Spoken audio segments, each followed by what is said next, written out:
essa é uma das grandes artes da vida. Como encontrar significado no que acontece para você. Quando você encontra isso, as coisas fluem.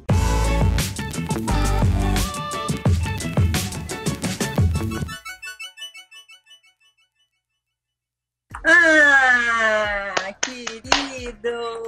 Tudo bom? Que alegria voltar a falar com a minha grande amiga. Tudo bem? E aí, tudo e você? Que alegria poder te ver novamente, Sandra. Que alegria poder estar aqui com você. Idem, Uau. Viu? Idem. Que legal. Ó, eu tenho que te apresentar, porque você sabe que a gente depois edita e tal, então eu vou fazer tudo como se fosse do começo, Tá bom? Então, tá. E aí, pessoal, hoje estou aqui com meu querido Claudemir Oliveira, PhD, doutor em psicologia positiva, foi professor da Disney University e também palestrante nacional e internacional. Com vocês, Claudemir Oliveira! Muito bom! Obrigada de ter aceito, viu? Imagina, um privilégio. A gente conversou, falou, não, vamos ver a agenda aí. Marcamos um mês, mais ou menos, né? Quase um mês, mais ou menos. É que sabe o que acontece? Eu estava com algumas já gravadas e elas estavam ficando já velhas, porque eu estava gravando numa velocidade maior que ia ao ar. E aí eu achei melhor aguardar quase um mês para ficar um pouco mais atual, entendeu? Porque o mundo está mudando tanto que a gente tem que ser atual. Me fala uma coisa, o que essas coisinhas coloridas é atrás de você? Tudo a ver com psicologia positiva. Já vi que a nossa live vai ser especial. Ninguém pergunta. Olha, não, azul e vermelho, achei bonito. Na verdade, é uma fotografia que tem as 4 estações. Então, a azul aí é o inverno, né? O outono, o verão e primavera. Então, essa é uma fotografia que eu adoro, porque já posso entrar até no assunto, que a nossa vida, minha amiga Sandra e todos que estão nos ouvindo, a nossa vida é como as 4 estações. A gente passa por invernos, passa por outonos, passa por primaveras, passa por verão, e a grande arte da vida está em a gente saber ser feliz nas 4 estações. Porque ser feliz na primavera é fácil.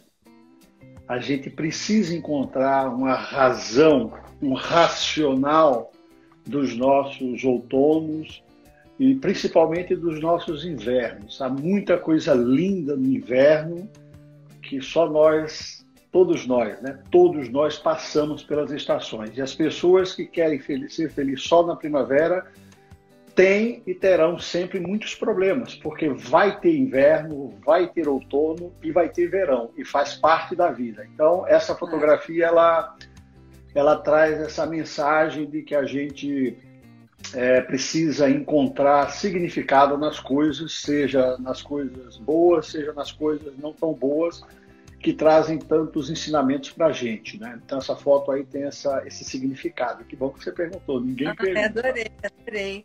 Eu queria que você começasse falando para mim como é que foi a sua infância.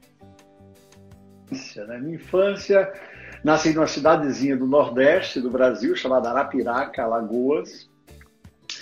E a infância super pobre. Minha mãe teve 21 filhos, né? 21 filhos, dos quais... Eu conheço a história. Me conta, fala. 21 filhos, 9 faleceram quando eram crianças, porque no Nordeste era comum as crianças morrerem, muitas vezes por coisas, falta de atendimento, tudo isso era normal, por isso que eu sou um homem grato à vida por estar aqui, né? E uma forma de honrar aqueles meus irmãos que precisaram partir antes de mim. Então, até nisso eu encontro significado. Aí está a arte da vida. Até nesses invernos eu encontro um significado para honrar aqueles meus irmãos que se foram pequenininhos, com semanas, meses de vida. E aí, Sandra, eu tinha 13 anos de idade, a família inteira mudou para São Paulo. E quando mudamos para São Paulo, eu vi uma cena que transformou toda a minha vida e que me trouxe a estar aqui com você hoje. E com todos os seus fãs, os seus seguidores. Eu vi meu pai e minha mãe preocupados numa sala, tinha 13 anos de idade, numa sala ali, querendo pagar as contas no final do mês, e eu tive um insight com 13 anos. Eu falei assim, eu vou resolver essa matemática do meu pai e da minha mãe. Eu sei que são as contas no final do mês, tiveram 21 filhos, eu só tenho 13 anos, eu sou um deles, e eu aqui em São Paulo, quando eu morava em São Paulo, porque eu vivo em Orlando desde 2000, sim. Mas quando chegamos em São Paulo, aí na rua Lagoa Azul, 288, Casa 1, do Limão, eu falei, eu vou mudar essa história. E Sandra, olha que linda que é a vida. Com 13 anos, além de eu querer ajudar meus pais, eu já tinha uma estratégia. E a estratégia foi assim, é como se eu tivesse um outro Claudemir do meu lado falando assim, e aí, Claudemir, vai vencer na vida ou não vai? Eu falei, vou. Então, mas você vai ajudar seus pais. Vou ajudar meus pais. Aí era como se eu tivesse um outro Claudemir do outro lado falando assim, mas Claudemir, você tem todo o tempo do mundo.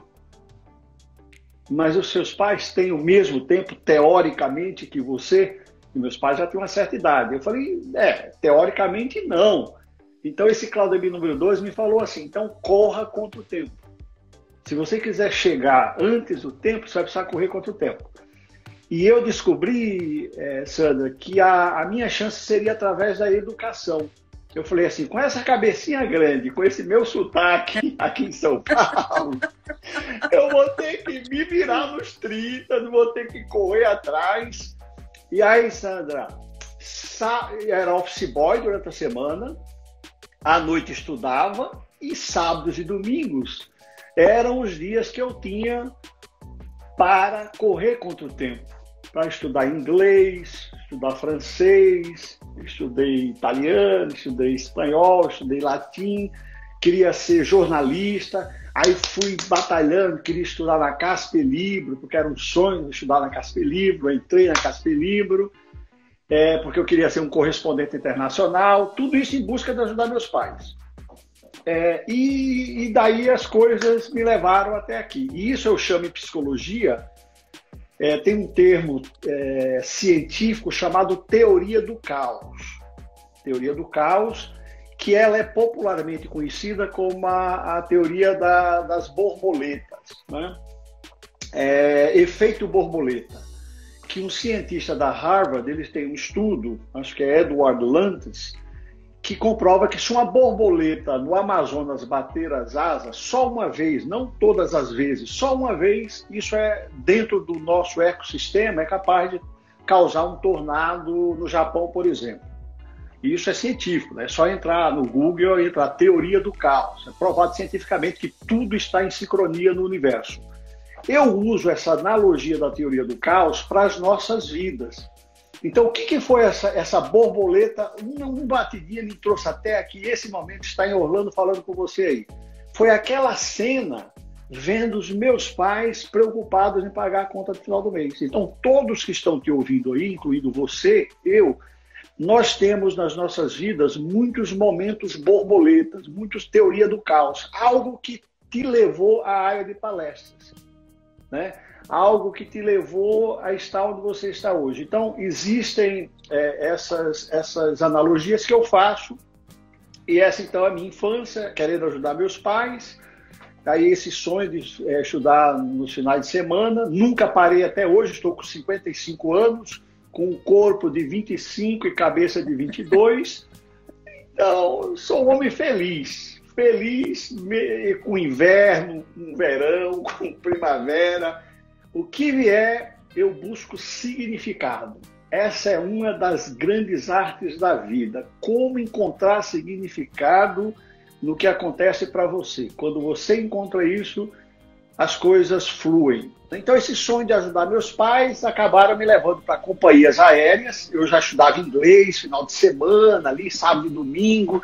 Aí uma vez eu estava ali na rua Tutóia, onde eu trabalhava na ML Jornalismo, Laís e Miriam, gente maravilhosa, que me ajudaram muito, né? Eu vi um anúncio do jornal dizendo assim, a empresa americana precisa de agente de reservas. Nem sabia o que era, mas já falava inglês. Aí mandei o currículo e no 7 de setembro de 1989, eu lembro da data, era um feriado, ligo em casa, e aí a minha irmã falou, olha, deve ser para você que estão falando uma outra língua aí. Aí eu atendi, era para eu ir no dia seguinte, dia 8 de setembro de 89, para a entrevista.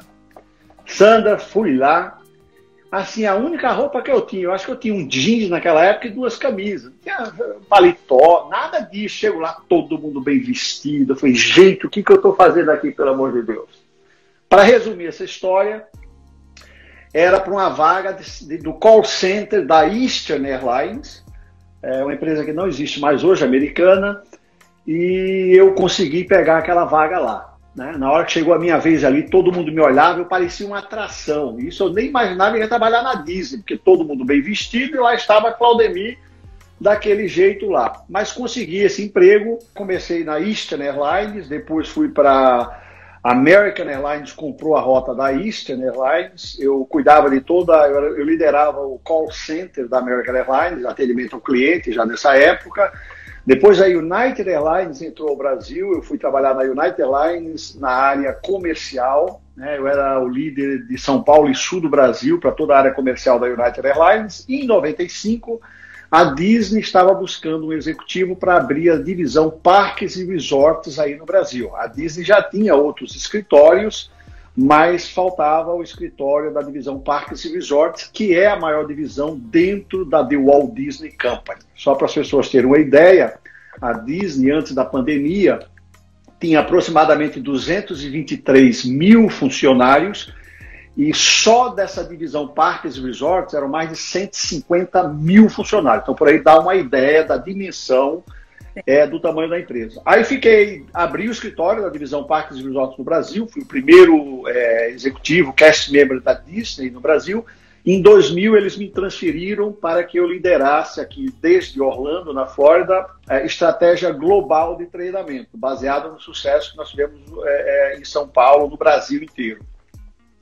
E aqui fiquei mais 10 anos na empresa, tive o privilégio de ter dado aulas na Universidade Disney, é um orgulho muito grande, porque eu acredito, pelos números que eu tenho, eu sou o único brasileiro a ter dado aulas na Universidade Disney, era algo que eu sonhava também quando eu vim para cá, e foram 15 anos absolutamente maravilhosos. E quando eu mudei para os Estados Unidos, eu decidi fazer um mestrado e doutorado na área de psicologia, com foco em psicologia positiva. Por isso que eu acabei entrando nessa área de psicologia aqui nos Estados Unidos, onde eu vivo desde o ano 2000. Então já tinham ouvido a minha parte sobre a minha infância, né, como eu cheguei lá querendo ajudar meus pais, aquilo me despertou para eu seguir estudando e me dedicando, ajudando a eles. Depois, olha que lindo, né? Através do meu sonho de ajudar meus pais, a vida me deu todas essas conquistas que eu tenho. Não é lindo? O destino vai lá e te ajuda de volta. É como um bumerangue, sim, né? Eles ainda estavam vivos? A minha mãe ainda é viva, meu pai faleceu, mas consegui... Não, em 2000, quando você foi para os Estados Unidos. Meu pai eles não. Ainda eram vivos. Meu pai não, mas a minha mãe, eu tive condições de trazer ela para cá, para Orlando, várias vezes, fazer cruzeiros. Então a minha mãe aproveitou bastante. Meu pai também aproveitou bastante daquele sonho de menino. Se eu não tivesse corrido, talvez eu não tivesse chegado a tempo. Mas cheguei a tempo, né? De ajudar a comprar a casinha, que era o sonho dele, a primeira viagem de avião dele para o Nordeste. Então foi maravilhoso, né? Maravilhoso você poder ter causa. Claudemir, quem é que faz a Universidade Disney? A Disney é uma universidade corporativa, né, da Disney, e ela é feita só para colaboradores, né? Existe também o Disney Institute, que aí é para, vamos dizer, empresas fora da Disney. Então a Universidade Disney, ela só dá aulas para colaboradores. E por que é importante te falar isso, né? A tua área de negócios. Às vezes você vê muitas pessoas voltando ao Brasil dizendo assim, eu fiz um curso na Universidade Disney. No geral, quando a pessoa fala isso, no geral ela quer dizer que fez no Disney Institute, a não ser que ele tenha vindo trabalhar na Disney, entendeu? Então há uma confusão muito grande. Eu fiz um curso na Universidade Disney. A pergunta-chave é, você trabalhou lá na Disney? Não. Então você fez Então, foi no Disney Institute, que é maravilhoso também. Então, mas é uma confusão que é feita no mercado, inclusive por altos executivos. Eu fiz um curso na Universidade Disney. Provavelmente foi no Disney Institute, porque o Disney Institute é o braço da universidade para a área externa, né? E a universidade, ela é dedicada unicamente só para funcionários. E isso é uma ideia que vem da década de 50, com o próprio Walt Disney, que ele, na época, terceirizou a parte de segurança da Disneylândia, isso em 55, e ele ficou muito triste com o atendimento daquela terceirização. Ele via guardas falando com as famílias, você não pode cair, sai daí, não, sai daí. Aí falou, não, eu não quero isso aqui, não são meus convidados. A Disney chama cliente de convidado.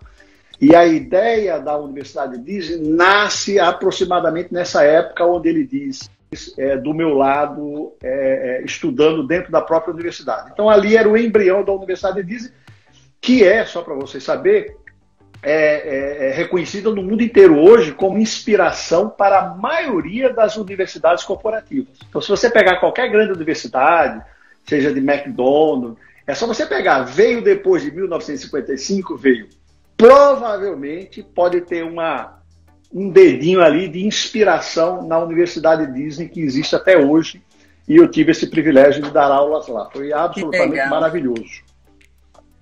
Olha, vamos falar das palestras. Eu queria saber quando elas começaram, e eu achei bárbaro o projeto que você fez sobre vivenciando tudo que o Walt Disney fez, desde a saída da casa dele, no trem, sabe? Assim, isso eu achei bárbaro que você fez. Então, eu queria primeiro que você me falasse sobre as palestras, que você faz palestras tanto aí nos Estados Unidos como aqui no Brasil, e também falasse dos seus cursos, e falasse sobre esse projeto que eu achei sensacional. Olha só, eu sou um apaixonado pelo Walt Disney, né? Quem me conhece sabe que eu sou fascinado. Vocês já viram aqui, né, a minha garrafinha de água. Certo. Eu sei disso. Né? Aí o que acontece, Sandra? Eu escrevi essa biografia sobre a vida do Walt Disney. Me apaixonei por ele. Falei, não, eu quero dedicar a tudo que ele me deu, tudo que a empresa me deu, todas as lições que a empresa me deu, todas elas, sem exceção. Foi uma forma de eu falar obrigado, Disney, e tive o privilégio de publicar pela editora Senac, que não preciso falar, você sabe, é uma editora muito prestigiada aí no Brasil. Sim. Aí me apaixonei pelo Walt Disney. Quando estava escrevendo o Walt Disney, me apaixonei pelo irmão dele, Roy Disney. Aí escrevo uma biografia do Roy Disney. E acabei de lançar ontem, online, um livro chamado Guestologia, que são 2 volumes, 400 páginas cada. Tudo sobre filosofia Disney, sobre tudo isso aí. Então, como eu sou apaixonado por ele, quando eu abri a divisão da Disney no Brasil, isso é importante para eles entenderem o contexto, tá, Sandra? Quando eu abri o escritório da Disney no Brasil, apesar de eu ter trabalhado para American Airlines, para United Airlines, empresas americanas, eu achava que ia ser fácil me adaptar à cultura da Disney por ser uma empresa americana. E estava enganado, porque apesar de elas serem americanas, cada empresa tem uma cultura. A cultura da América é diferente da United e da Disney. E eu tive algumas dificuldades nos primeiros meses para entender por que eu podia meus clientes aí no Brasil, ficava doido, ligava aqui para Orlando, mas vem cá, por que não? Não pode. Mas por que no Mickey não?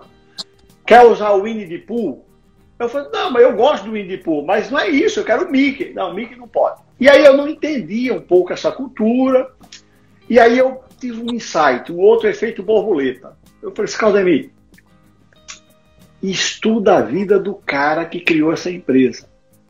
Porque você vai entender como funcionava a cabeça dele, que está até os dias de hoje no DNA da empresa. E foi aí que eu comecei a ler, e aí comecei a ver que ele nasceu em Chicago, que ele passou a infância dele em uma cidadezinha chamada Marceline, numa fazenda. Comecei a perceber que ele se inspirou nessa idade, entre 5 e 11 anos de idade, nessa fazenda onde ele brincava com os animais. Ele se inspirou para a maioria dos filmes dele. né, dentro do próprio Magic Kingdom, quando você vê aquele castelo lá no fundo da Cinderela, ele se inspirou nessa cidade, apesar de ter um autor chamado Jim Corkes, que é meu amigo, ele não concorda com essa visão, mas é uma visão diferente, né? Eu sei que foi isso, porque tem frases do próprio Walt Disney e tal. Então eu me apaixonei pelo cara. Inclusive, eu ia para fazer visitas nas minhas férias.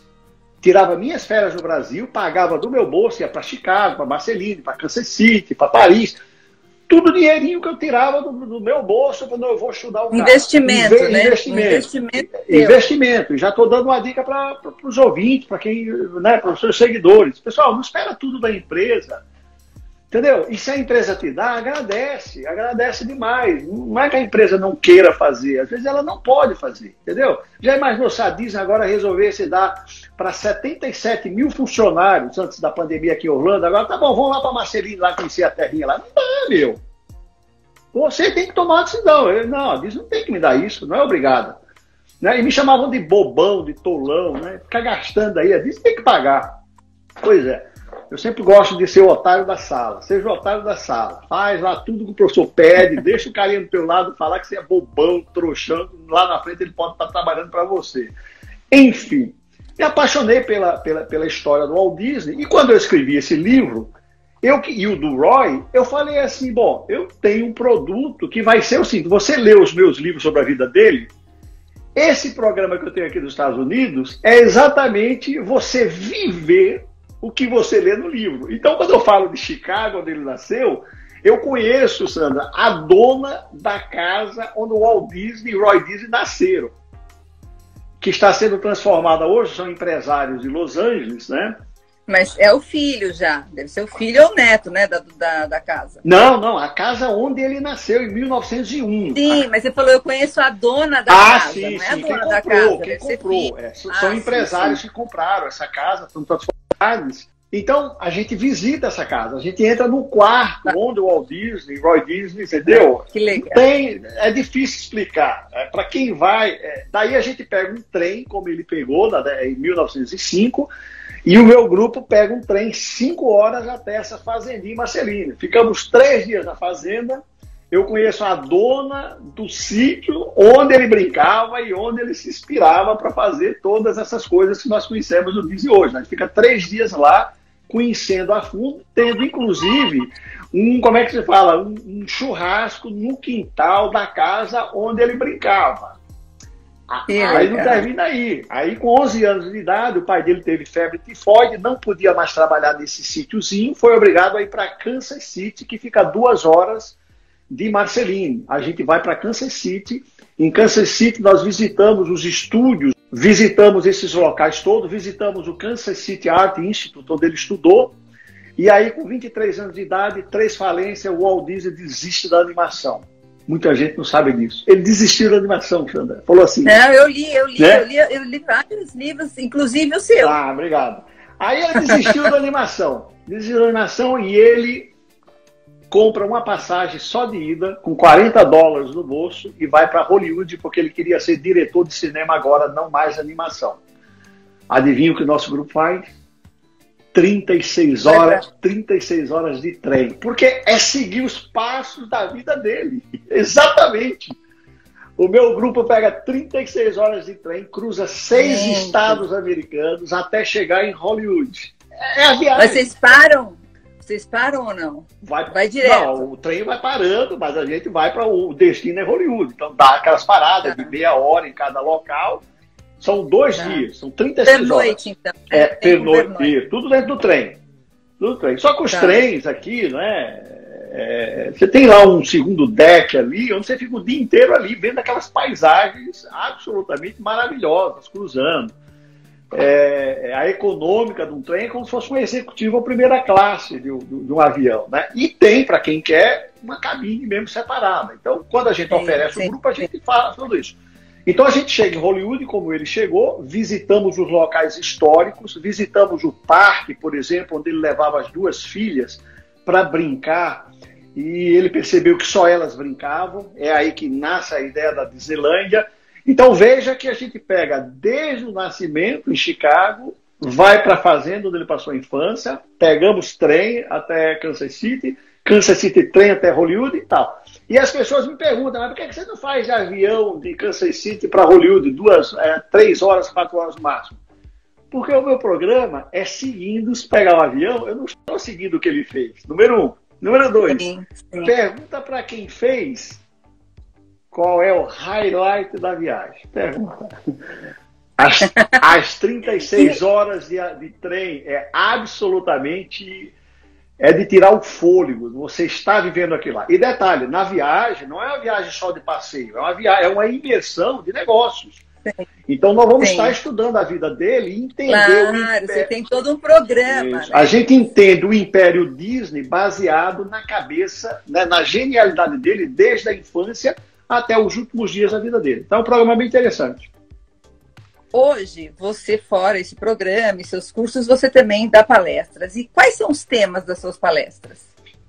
Naturalmente, o que eu chamo de guestologia, né, clientologia, que é exatamente pela minha experiência da Disney. Então, muitas pessoas me chamam para eu explicar como que essa empresa faz esse encantamento de cliente, né? Quais são as metodologias que sustêm esses meus novos livros. Então, um dos temas fortes é essa parte de atendimento ao cliente. Então, eu não sou um cara, por exemplo, como o nosso amigo William Caldas, que é vendas. Pega um cara de venda, William Caldas, beleza? Tiago Kunser, enfim, não é a minha pegada, é atendimento ao cliente, é encantamento ao cliente, baseado naturalmente na minha experiência, não só de Disney, como de outras empresas que nós visitamos aqui nos Estados Unidos, como Apple, Nordstrom, várias outras empresas de sucesso, Harley Davidson, tudo isso. Mas o forte mesmo é Disney e, acredite se quiser, psicologia positiva, não só pelo momento que a gente passa, né, que as pessoas precisam hoje, mas também pela correlação da psicologia positiva dentro do ambiente de trabalho. Né? Eu vendo, só para você saber, quando eu faço palestras, eu vendo muitas vezes mais livros de psicologia positiva do que do próprio Disney, o que é, assim, surreal, porque às vezes eu vou fazer uma palestra de um dia inteiro e talvez eu tenha ali, se for sobre Disney, na minha introdução, eu acabo falando um pouquinho dessa minha história muito rapidamente e acabo conectando com a psicologia positiva. Mas o dia é de Disney, por exemplo. Mas chega no final, as pessoas se lembram daquela historinha e eles querem comprar o livro de psicologia positiva, que é uma área fascinante, Sandra, absolutamente fascinante. Olha, me conta um pouquinho como é que é a sua estrutura familiar. Tá. Eu tenho a minha esposa amada que está nos ouvindo nesse momento, Débora. Beijo! Beijo, Bárbara. A Débora. A gente tem 2 cachorrinhos, porque eu não vou falar que tenho só um. Não, então, você ficou apaixonado pelo cachorrinho. Eu quero mandar um beijo para a Bárbara, que eu entendi. Eu quero mandar um beijo para a Débora, que eu entendi a Bárbara, é que ela é Bárbara. Ah, tá bom, a Débora. Não tem problema. E eu não falo assim que tive, né? Porque eu perdi recentemente, você sabe, em fevereiro, um cachorrinho. E esse cachorrinho, na realidade, transformou minha vida. Aí, em seguida, antes dele partir, a gente tinha também adotado, os 2 foram adotados, a Amy. E me apaixonei completamente. Eu tenho 55 anos e eu não conhecia a alma canina. Então, quem estiver aí do outro lado, que tem cachorro, sabe do que eu estou falando. Quem não tiver cachorro pode estar numa situação como a minha antes de ter. Cachorro. E um aviso, nunca diga dessa água não beberei, porque eu sou a prova viva que um cachorrinho pode transformar completamente a sua vida. Tanto que eu fiz ontem à noite uma dedicatória no meu livro sobre atendimento ao cliente. Eu fiz uma dedicatória ao Lucky com foto dele e tudo. É a página principal do livro, onde eu falo quais foram os ensinamentos que esse cachorrinho me trouxe nos meus 50 anos. Olha que coisa linda. Ai, que lindo mesmo. Eu sou ousado. Eu vou fazer palestra, esse cara é doido de falar de cachorrinho aqui. Falo. Mas eu falo com autoridade. Sabe por quê? Porque foi o que você sentiu. Pois é, muito mais do que isso. Não, por exemplo, atendimento ao cliente. Atendimento ao cliente. Fala para mim qual é a empresa que tem funcionário que tem a alma canina. Fala para mim. que recebe o cliente bravinho com o rabinho abanando. Ele não ficar bravo. Fala para mim qual é o funcionário que você tem aí, alguém que está aí do outro lado aí. Fala para mim. Então eu digo o seguinte, o atendimento ao cliente, a fidelização de um cachorro, ela pode ser inspiração altíssima para uma empresa que queira encantar clientes, né? Quando o seu funcionário conseguir tratar um cliente bravo, com o rabinho abanando, ele chegou no nível da cachorrologia. Eu escrevi um artigo chamado Cachorrologia. É só buscar aí na internet, aí no Google, vocês vão ver porque eu apaixonei por cachorro. Não tem a fidelização, Sandra. Entendeu? Eles são apaixonados incondicionalmente. Então, eu quero que os funcionários do futuro sejam apaixonados incondicionalmente pelo cliente, como os cachorrinhos são. E mesmo quando o cliente briga com a gente esquece rapidamente e volta a tratar ele bem. É assim ou não é? É isso mesmo. Briga lá com o teu cachorrinho pra você ver. Você briga com ele um minutinho, ele tá lá com o rabinho abanando. Ele não quer brigar com você. E não tem como brigar com Olha, eu vou te fazer uma pergunta agora que eu acho que então a resposta você já deu. Eu queria que você me falasse o que aconteceu na sua vida profissional e pessoal que te deixou muito feliz, que te deixou mais feliz. Olha, são 3 grandes momentos. O ter aberto o escritório da Disney no Brasil, para um cara que tem a história que eu tenho, foi um momento realmente muito especial. Muito especial. O ter sido transferido do Brasil para os Estados Unidos para liderar a estratégia global na empresa foi outro momento muito especial, né? E o ter entrado na Universidade Disney foi ultra especial. Então, eu diria, na Disney por esses 3 momentos. Mas eu nunca esqueço, isso a gente está pegando pinceladas da nossa vida, né? Eu fui office boy, eu vendi sorvete, e todas essas experiências me trouxeram essas 3 grandes experiências, né? Ter entrado na Eastern Airlines ali, no meio de pessoas com experiência que eu não tinha, foi um momento mágico, foi um momento de alguém dizer assim, me dá uma chance, vai...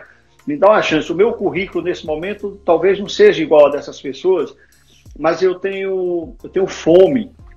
Como dizia a Adélia Prado, né? Eu acho que é mais ou menos assim a frase dela, não quero garfo, não quero queijo, alguma coisa mais ou menos assim. Não quero garfo, não quero queijo, eu quero fome. A gente precisa, Sandra, ter fome.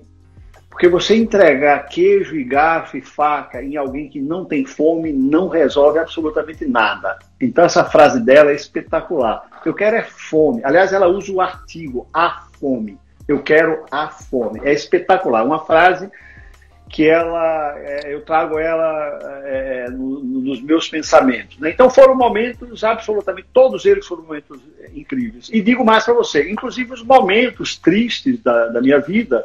Lembra dessa fotografia? Eu consegui, em todos eles, em todas as empresas por onde eu passei, eu consegui, mesmo na dor, tirar sabedoria para buscar nutrientes, como as árvores fazem no inverno, para a primavera que chega. A gente, como ser humano, a gente é um ser em evolução, e os nossos erros, eles, quando aprendidos, eles nos elevam, eles nos transformam, eles nos deixam grandes, né? Os erros, eu sempre digo para as pessoas, né? No meu curso de Psicologia Positiva, existe uma tribo africana que, quando alguém comete um erro, ele chama essa pessoa, né, na tribo, coloca num centro, assim, no meio, é rodeada pelas pessoas dessa tribo, e as pessoas começam a falar todas as coisas lindas que essa pessoa faz. Apenas para dizer que aquele erro que ela fez não a representa. Ela tem muito mais beleza do que aquele erro. E eu adoro essa analogia, porque que lindo é, e tem a ver com psicologia positiva, né? Que lindo que é nós podermos ver a beleza humana, não só a fragilidade humana, né? E todos nós temos fragilidades, mas quantas potencialidades nós temos escondidas e que nós não lapidamos. Porque nós temos uma tendência muito forte em buscar o negativo, que é muito triste, né? Buscar a nota vermelha, que é o exemplo clássico que eu uso nas conferências e meus livros, né? A criança tira 9 notas maravilhosas, em geral a gente ignora e foca na nota vermelha, né? E a psicologia positiva, ela te ensina a falar assim, não é que você não deixe de puxar a atenção pela nota ruim, pela falha, mas o que você está fazendo com as potencialidades daquela criança, né? Aquelas notas máximas. E, em geral, nós não fazemos nada. A criança arruma a cama todos os dias, ninguém fala nada.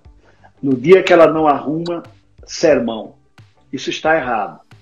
Porque nós, como seres humanos, podemos ser chamados a atenção pelas nossas fragilidades, mas podemos também ser chamados a atenção para as nossas potencialidades. Que maravilha! Sim, com certeza. Me coloque na minha frente quem você quiser. Vai, Claudemir, olha, tem um cara aqui que esse cara não vale nada. Coloca na minha frente.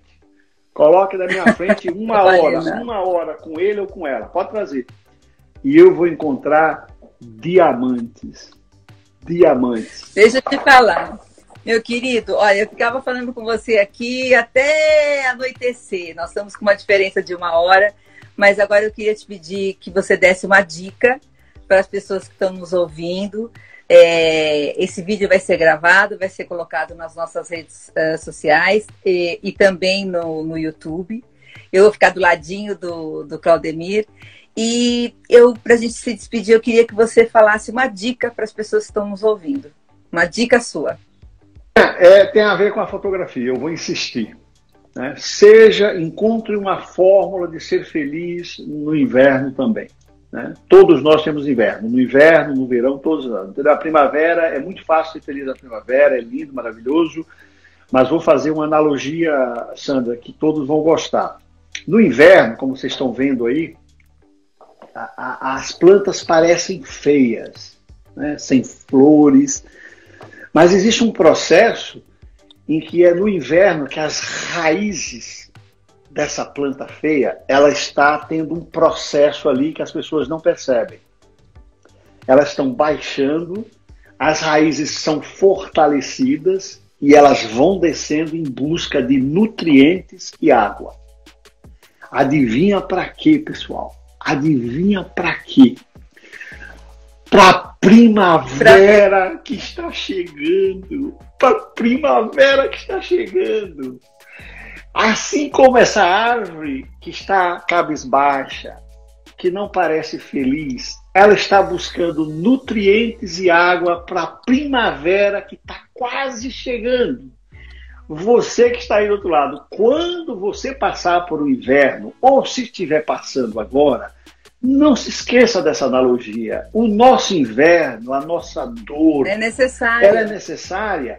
E assim como a planta, quando a gente está sofrendo, existe um processo de pensamento e significado que é exatamente a gente fortalecer a nossa raiz interna, né? É buscando significado. Enquanto a árvore busca água e nutrientes, nós estamos buscando o quê? Os nutrientes seriam significados para aquilo que estamos passando.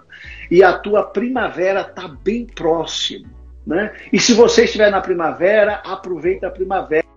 E quando chegar evento de reflexão, não é momento de blasfemar, você não vê a árvore falando assim, mas eu estou tão feia, ai que frio.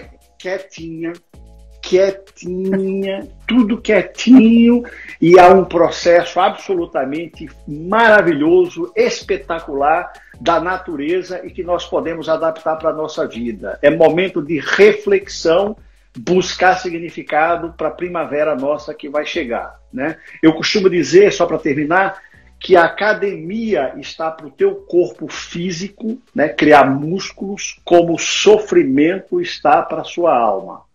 E não estou falando de masoquismo, estou falando dos sofrimentos que a vida nos coloca para nos provar. É esse sofrimento que cria músculos na gente para que o próximo problema, se ele não for tão grande quanto, a gente fala assim, é fichinha. É por causa de todo o sofrimento. O sofrimento tem um significado especial nas nossas vidas e não é masoquismo. Eu falo isso porque às vezes as pessoas ouvem, ele é masoquista, né? Sou masoquista não, meu amigo, eu gosto de sofrer não. Mas quando vem o sofrimento, eu olho para ele e falo assim, ó, tu bateu na porta, tu quer ficar comigo aqui? Entendeu? A primavera chega mais rápido. Isso mesmo. Querido, olha, muito obrigada, adorei o nosso bate-papo, viu? Adorei mesmo, você é uma pessoa muito especial, brigadão, tá? Um beijo aí na Débora, tá? Débora. Um abraço a todos vocês e desejo que a vida seja bela para todos vocês. Obrigado. Tchau, querida. Tchau.